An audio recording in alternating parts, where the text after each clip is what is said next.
Malaki-laki na mga katribya po ang ating pangbuwan ng Mayo. Ayan na. Silalaki na po mga ka-farmers po ng Holland. Itong ating kalamansi. Marami rin po mga ka-farmers po ang nagtuloy ng ating mga bunga. At syempre, at paano ay meron rin naman po tayong halawin. Dito po sa ating kalamansi mga katribya. Grabe po, malakas po matuyo ang puno o yung lupa.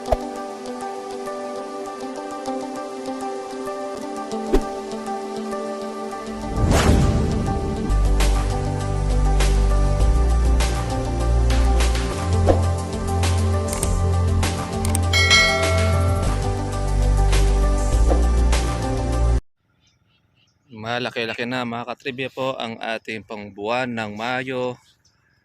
Ayan na. Silalaki na po mga ka-farmers po ng Holland. Itong ating kalamansi. Marami rin po mga ka-farmers po ang nagtuloy ng ating mga bunga. At syempre, at paano ay meron rin naman po tayong halawin. Dito po sa ating kalamansi mga katribya. Grabe po, malakas po matuyo ang puno o yung lupa natin sa ating pagpapatubig.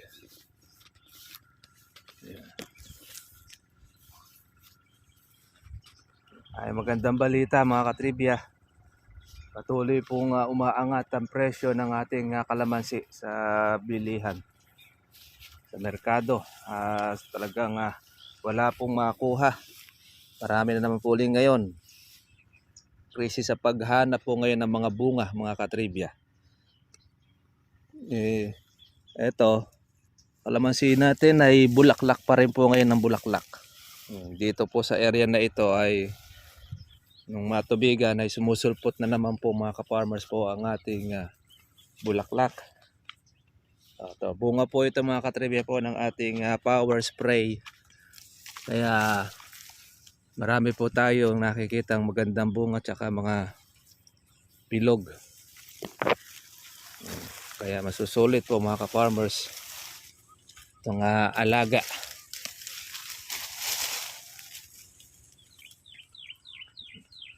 Yan. Unti na lumalaki ang bunga. Kaya naman ay magiging madalas po ang ating pagpapatubig. Kaya lang malaki rin po talaga mga ka-farmers po ang gastos ng ating patubig. Laki po ng budget, napakamahal ng ating kurudo. Grabe. Tataas ng 20, magro-rollback ng piso.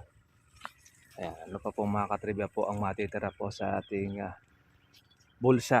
Kaya marami tayong mga kababayan, mga kapwa nating Pilipino. Sabagay, buong mundo naman yan ang ating global crisis na nararanasan.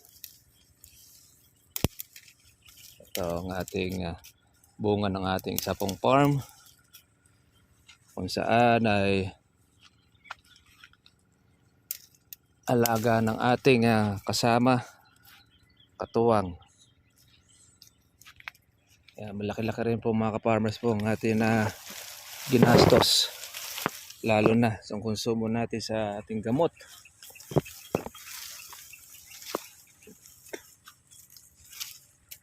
Yung ating tubig,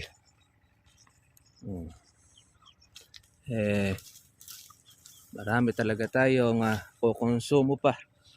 Halos sa isang buwan pa ang ating pagpapatubig kung hindi uulan po ng Mayo mga katribya.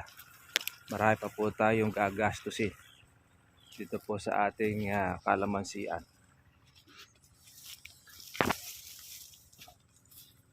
Yung ating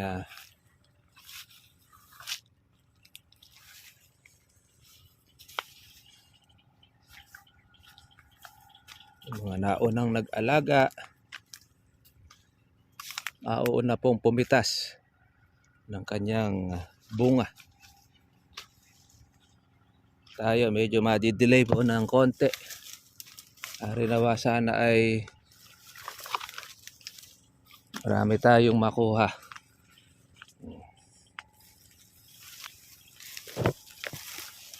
Matandang puno.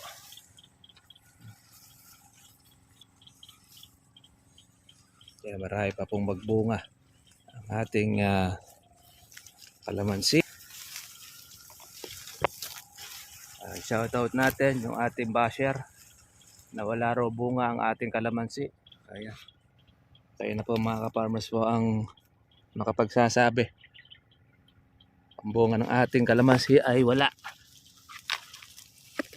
Sa tayo tuloy-tuloy lang ang ating po mga pagbablog, tuloy lang po ang ating tutorial para sa ating po mga katribya, na para hindi po tayo gastos ng gastos, kailangan ay sure tayo doon sa ating pong pag-aalaga. Dahil once na mga farmers na tayo ay malaglagan po ng ating bunga, ay umpisa na po yan ng ating magiging kalbaryo ng pagkalugi ng ating pong mga kalamansi o may-ari. Kaya naman ay tuloy-tuloy lang tayo sa ating alaga. Kahit marami po mga farmers po ang bunga ng ating kalamansi, mayroon naman po uli lumalabas po sa mga kilikili na another po na bulaklak. Kaya susunod po nating pagpapatubig, ito, meron naman tayong another batches ng ating aalagaan or i-sprayan. Dahil nakikita na po natin mga ka-farmers po yung mga bulaklak nito sa mga kilikili.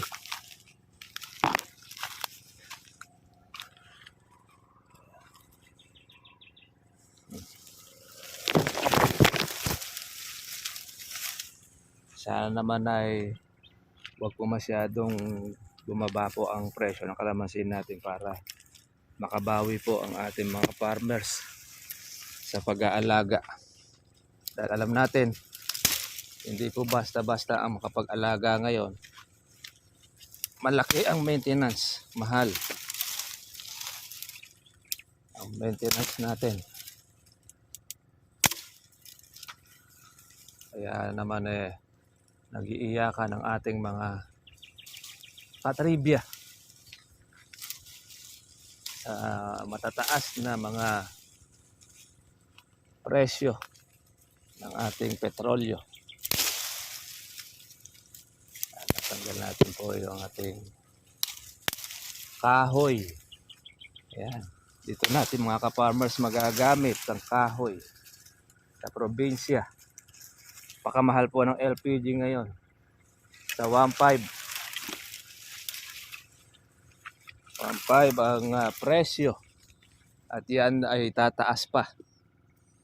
Kaya naman ay doble kalbaryo ang ating dinaranas sa mga farmers.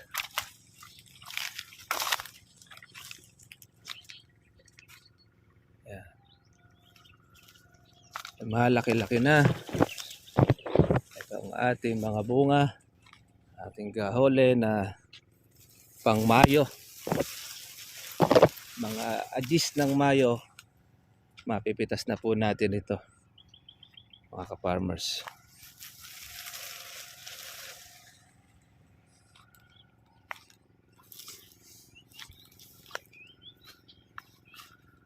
Kailan lang tayo nakapitas dito sa 22 red bag.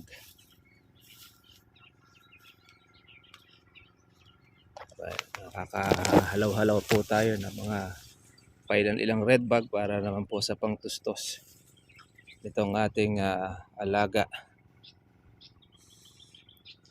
ang ating tubig. Ang magiging madugulang po natin ngayon ang deep well.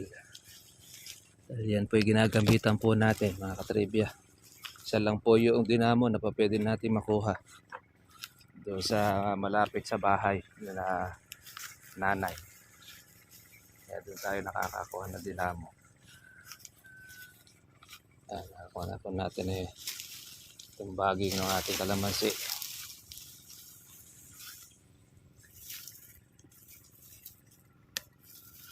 Ayan ay mga palupot dyan sa ating kalamansi, mga katribya.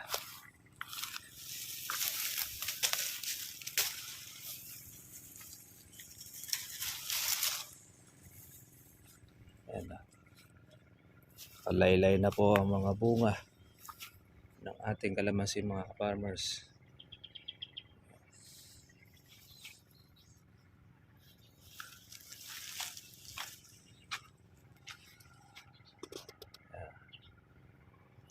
Kakaroon na mauli po tayo ng another na bulaklak sa ating kalamansi. Ito, alaga pong organic fertilizer.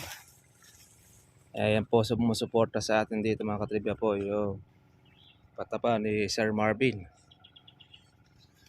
Kaya nakita ninyo, maganda po yung kanyang dahon. Maganda pagka-berde. Ayan, di lang naman natin mga ka-farmers po na sinasabi. Di bagkus, ayan, nakikita naman ninyo ng pruweba na video na po ang magsasalita, hindi na po tayo. Kung klase ba ng pataba natin ay isang bato lang daw tsaka isang apog, sabi ng isa pong basher. Okay, ayaw maniwala, hindi ka naman pinipilit, mga ka-farmers. Bahala siya sa buhay niya. So tayo, nakuha lang natin kung ano po yung maganda at hiyang sa ating kalamansi. Ito na po yung ating ginagawa. Kaya naman po, yun ang ating sinasabi sa inyo. Nasa inyo naman yan. Kung gusto nyo mag-avail, pwede rin naman. Kung ayaw nyo naman, pwede rin. Wala po sa ating mawawala. Karapatan ninyong bumili kung ano yung gusto ninyo. Sa atin lang naman ay yung maipapayo kung ano yung magandang pataba, kung ano yung the best. Yan po yung ating sinasabi, mga ka-farmers.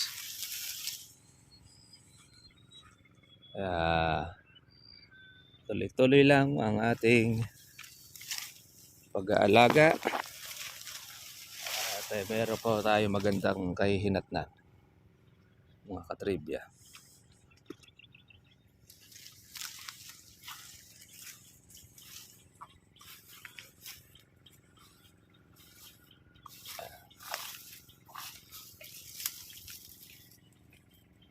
Ang makakatawa pa doon ito ay meron tayong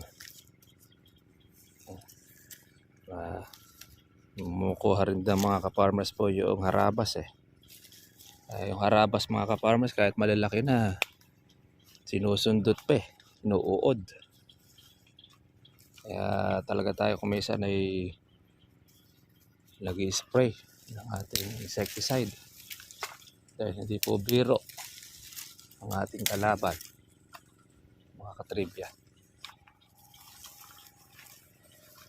Update lang natin itong ating isang farm.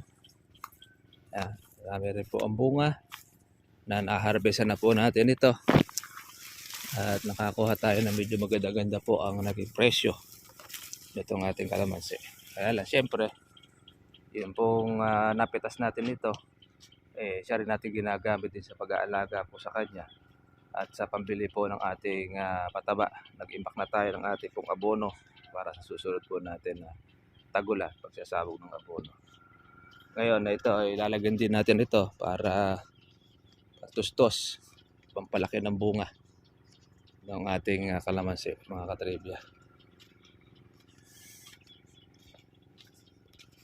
Okay, mga katribya, kita-kita po tayo po bukas. Susunod po natin pong vlog at i-update lang naman po natin sa inyo yung ating pong presyo. Nasa 2.3 ang kalamansi, pataas 2.3, 2.4, 2.5 ang bentahan. Depende po yung pagmalaki kalamansi ninyo pwede nyo ihirit sa 2.5. Yan ang presyo ng kalamansi. Depende pa rin yan doon sa area ninyo kung magkano lakaran. Depende rin kasi kung magkano lakad po ng mga buyer. God bless nyo lahat mga farmers. At talagang higpit tayo ng sinturon dahil crisis mga kapatid. God bless po. Kita po tayo bukas.